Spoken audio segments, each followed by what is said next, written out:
Yes, we can start, Hiral.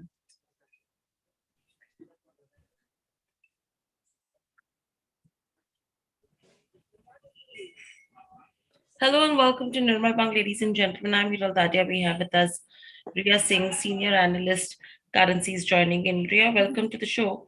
Riya, overall, if you see in terms of the dollar index as well, will it take further heat from here on? Sorry, Hiral, can you come again with your question? I'm saying, how are you seeing the dollar index move from here on? Well, dollar index has relaxed from the highs, and I think this is because there is a certain afloat of risk on sentiment that we have seen in the pound altogether, and I think this is one of the reason. And also, there is a lot of anticipation that there could be an intervention that can happen from Bank of Japan side. So I think all this is factoring in into the dollar index as well. However, I think the downside is limited to 110, and the wide range for the dollar index will remain within the levels of 115, 110. Right.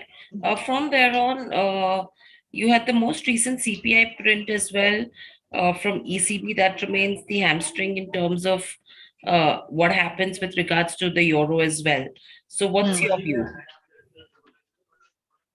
Well, as far as ECB's CPI inflation numbers is concerned, I think since the winter is on its way, and there is already many countries that have been posting that they have already curbed their usage of energy, and there is countries coming up like France itself has come up and said that there could be a 30% cut into the daily use of of the electricity and so forth. And this is already indicating that the energy crisis will remain into the eurozones, and the way they tackle it is none other than getting the reserves high.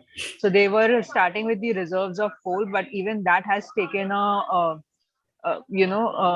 back seat, or there is a problem that has happened there, and this has led to more negative concern as far as the energy crisis into the euro is concerned. That is why we are not even seeing any uh, a drastic jump into the euro USD strength. It is still below the parity, and I think it will continue to remain under the parity unless this energy crisis issue is resolved into the eurozone. Unless then, I think the pressure on the euro will continue. Right. And overall, what's the view that you have with regards to the Japanese yen?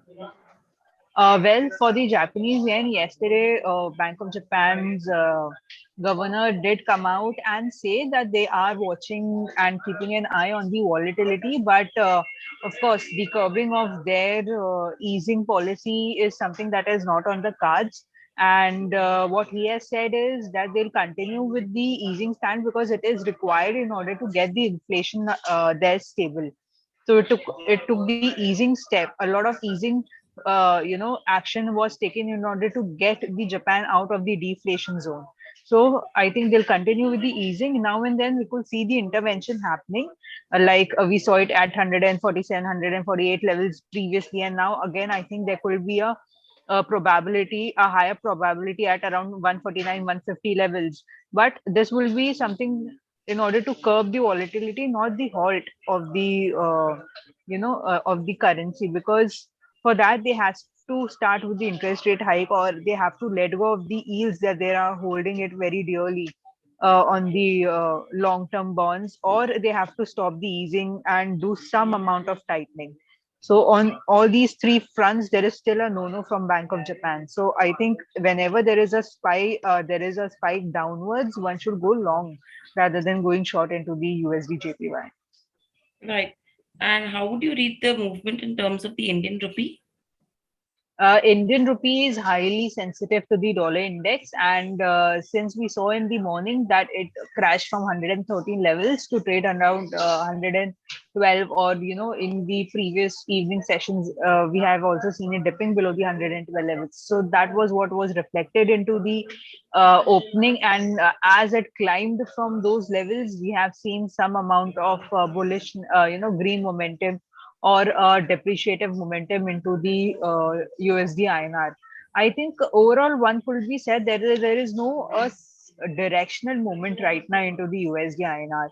It is very much respecting the range of 80 to 55 and 82.15 levels. And I think unless that range is broken and is traded below the same or above the same, one could say that it is in a consolidation phase. Right. So with this scenario, Ria, what are the strategies that you would recommend? The strategies that one can go forward with is going long into the Euro INR above the level of 81.30. You can go for a target of 81.50 by keeping the SL at 81.10. For the GBP INR, look for a breakout of 93.25 for a target of 93.50, 93.80. Keep a stop loss at 92.90. These two strategies is something that you can go forward with. For JPYNR, look for a breakdown of 55.16. You can go for a short target of 54.96 by keeping the SL at 55.35. For USD INR, I think it is a very range bound momentum, and the range that you can follow into the USD INR is 82.55 to 82.10. So whenever you see it edging closely to these levels, you can either go long or short, but I think it will respect this range in the coming few sessions. Right. So these are the strategies and views that are coming in. Thank you, Ria. Thank you, participants, for joining in. Thank you, Hiral.